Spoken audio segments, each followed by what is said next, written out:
Odcinek programu w telegraficznym skrócie został zrealizowany dzięki wsparciu patronów. Wspieraj nas na patronite.pl/Maciej Orłoś. Nowa gwiazda YouTube'a. Tym razem nie chodzi o Antosia Orłosia. Mężczyzna chciał wejść na wybieg lwów. Czy to minister Błaszczak? Pojedynek na miny, jak w Ferdydurkę Gombrowicza, ale to Morawiecki do Macierewicza. Cóż to się dzieje w TVP? Wiadomości zjechały Polski Ład. WTF, chciałoby się powiedzieć. A to nie WTF, tylko WTS, czyli w telegraficznym skrócie powiemy o tych i innych równie intrygujących wydarzeniach. Czwartek, 10 lutego. Maciej Orłoś, zaczynamy. A zaczynamy, słuchajcie, od rewolucji w mediach społecznościowych. I nie chodzi o to, że Meta może chcieć wycofać Facebooka i Instagrama z Europy. Boże, swoją drogą, co to by było? Szykuje się mianowicie prawdziwe wejście smoka na YouTubie. Niech się schowa Baby Shark Dance z 10 miliardami odsłon, czy Despacito z prawie 8. Małopolska kurator oświaty Barbara Nowak zapowiedziała, że na kanale prowadzonego przez siebie kuratorium będzie teraz publikować regularnie filmy z Barbarą Nowak w roli głównej. No i panie, i kto za to płaci? Pan płaci, pani płaci. Domyślam się, że do decyzji zachęciło ją, że YouTube zrezygnował z wyświetlania liczby łapek w dół. Barbara Nowak to osoba o wybitnych osiągnięciach na polu edukacji i chyba nikt na świecie tak jak ona nie zniechęca do nauki. Spodziewam się, że content pani Nowak będzie rywalizować jakością ze studiem Jajo na przykład. Daj spokój, Dasz radę. daj spokój, wykosili nas. Kto? Kto? Barbara Nowak. A tak serio, to wolałbym chyba obejrzeć 10-godzinny filmik zapętlonego Janusza Korwin-Mikkego powtarzającego "Ma pan dowód?" Jedna z najważniejszych spraw w Parlamencie Europejskim niż wywody pani Barbary Nowak. I tym humorystycznym akcentem przechodzimy do wiadomości smutnych. Otóż wczoraj Sejm przyjął tzw. Lex Czarnek, czyli prawo oświatowe dające wszechwładzę rządowym kuratorom oświaty, takim właśnie jak pani Barbara Nowak. Jeśli czytaliście albo oglądaliście Harry'ego Pottera, to wiecie doskonale, jakie spustoszenie w Hogwarcie uczyniła Dolores Umbridge z Ministerstwa Magii. Teraz w każdym województwie będzie właśnie taka Dolores Umbridge, która niemal według swojego widzimisię będzie mogła zwolnić dyrektorów szkół, choćby byli nimi sami Dumbledorowie. Matko Bosko, mówię, co to się stanęło? To jest kolejny etap podporządkowywania systemu edukacji Lordowi Przemysławowi Wolde-Czarnkowi, który chce z polskich publicznych placówek zrobić wylęgarnię śmierciożerców. Teraz ustawa trafi do prezydenta. To oznacza, że kolejny raz Andrzej Duda staje się ostatnią nikłą, nadzieją na powstrzymanie coraz ostrzejszego skrętu w prawo systemu szkolnictwa. Wiara w jego zdroworozsądkowe podejście do tej sprawy jest oczywiście jak spodziewanie się, że któryś ze śmierciożerców mógłby zdradzić Voldemorta. Czy to możliwe? Raczej nie. No cóż, kto czytał lub oglądał, ten wie. Ale może małżonka prezydenta, pani Agata, w końcu nauczycielka, niestety niemieckiego, ale to akurat może mieć znaczenie, bo pan Czarnek chce przecież ograniczać naukę niemieckiego, więc to może być wręcz korzystne, bo jak pani Agata się wkurzy, jak huknie na pana Andrzeja: Andrzeju, po pierwsze, nie denerwuj się, a po drugie, zabraniam ci podpisywania tej szkodliwej ustawy o edukacji Lex Czarnek. Tu test? Jawohl, odpowie przestraszony prezydent i ustawy nie podpisze. Rozmarzyłem się, przepraszam. Orłoś, tobie się Andrzej Duda pomylił z Donaldem Tuskiem. Für Deutschland. Skoro już przy książkach jesteśmy, to mam dla was ciekawostkę z Giżycka. Tamtejsza biblioteka publiczna odzyskała po 69 latach zaginiony egzemplarz utworów wierszowanych w wyborze autorstwa Ignacego Krasickiego. Okazało się, że od prawie 7 dekad książkę przetrzymywał 83-letni pan Stefan. Jak podaje Polsat News, mężczyzna tłumaczył, że książka, którą często czytał, zawieruszyła mu się. Wygląda na to, że biblioteka nie będzie wyciągać konsekwencji z wieloletniej niefrasobliwości sędziwego czytelnika. Obawiam się, że kara, gdyby była wymierzona, mogłaby być niestety monstrualna.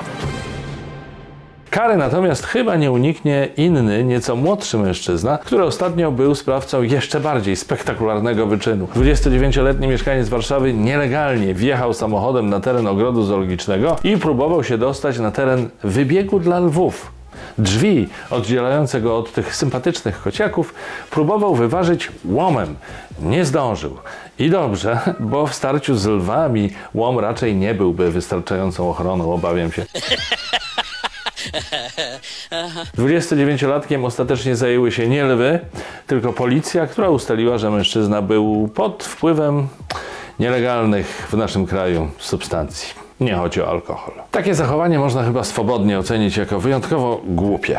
Dlatego, gdyby nieujawniony wiek sprawcy, podejrzewałbym, że chodzi o Mariusza Błaszczaka. Bo przecież szef MON jest sporo starszy, więc to na pewno nie był on.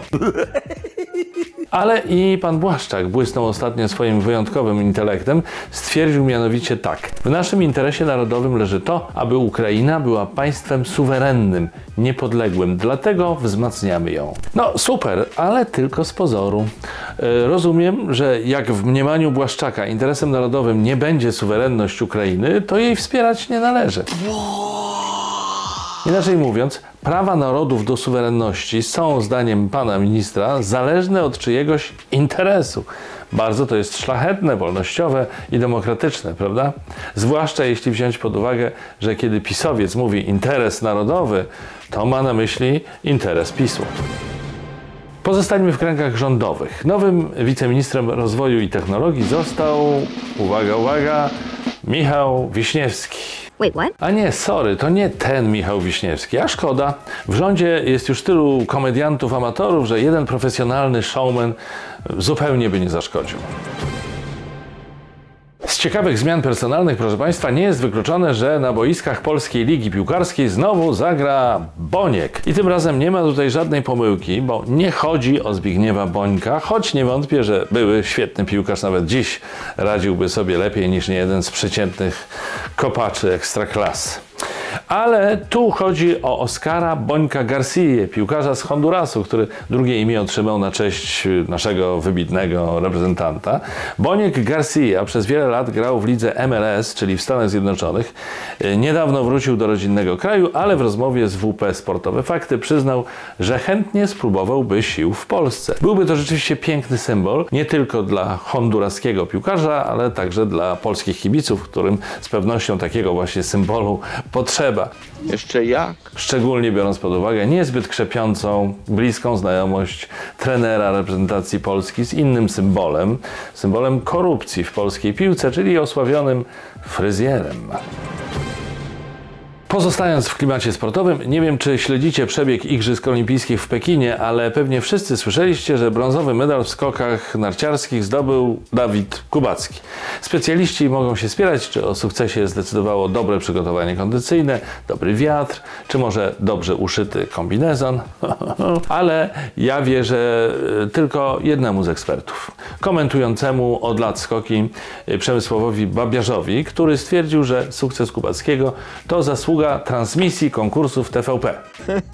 Na pewno o tym słyszeliście. Oczywiście dla odróżnienia od transmisji zawodów Pucharu Świata w skokach, które są pokazywane w TVN.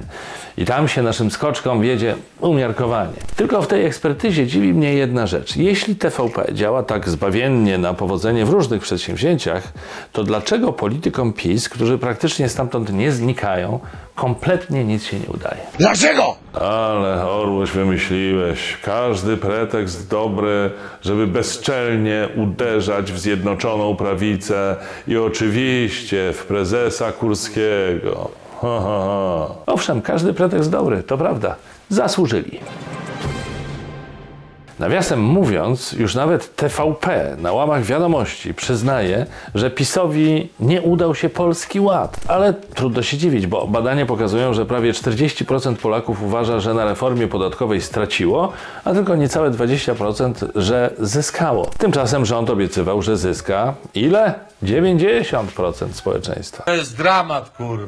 Pewnie dlatego w poniedziałkowych Wiadomościach pojawił się materiał o słabościach Polskiego Ładu, w którym głównym bohaterem okazał się Mateusz Morawiecki. Nie tylko w związku z odpowiedzialnością szefa rządu za program podatkowy, ale także ze względu na jego głupie miny, jakie podczas państwowej uroczystości wykonywał w kierunku Antoniego Macierewicza.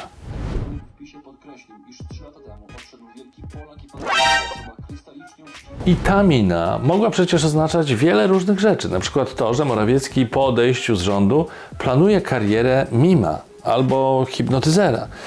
Ale to, że niezamierzone wygłupy premiera pojawiły się w wiadomościach, jest niechybnym znakiem, że Kurski nie postawi już na tego konia. I raczej, jeśli tegoroczne maile Dworczyka też gdzieś wypłyną, to nie będzie już w nich nic na temat tego, że u Olechowskiego i Kurskiego coś da się dla Morawieckiego załatwić. Po znajomości. O nie, tego już nie będzie. Polski Ład na razie nie doprowadził do odwołania Mateusza niezdarnego Morawieckiego. Poleciał tylko minister finansów. Na szczęście decyzja polityczna zarządu PiS nie była spontaniczna, była głęboko przemyślana. Oczywiście! Ponieważ trwają intensywne prace nad reformą reformy podatkowej, to oczywiście błyskawicznie na stanowisko ministra powołano wcześniej już dogadanego eksperta, dzięki czemu nie doszło do zastoju pracy urzędników.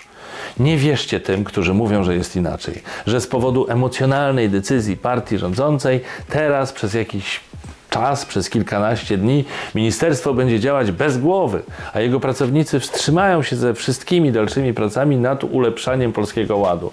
Bo rzecz jasna nikomu nie chce się pracować, kiedy wie, że za tydzień przyjdzie nowy szef, który wszystkich z kierownictwa pozwalnia. No więc nie wierzcie w to. Po co sobie psuć humor? Jest super, a będzie tylko lepiej. Tak jest.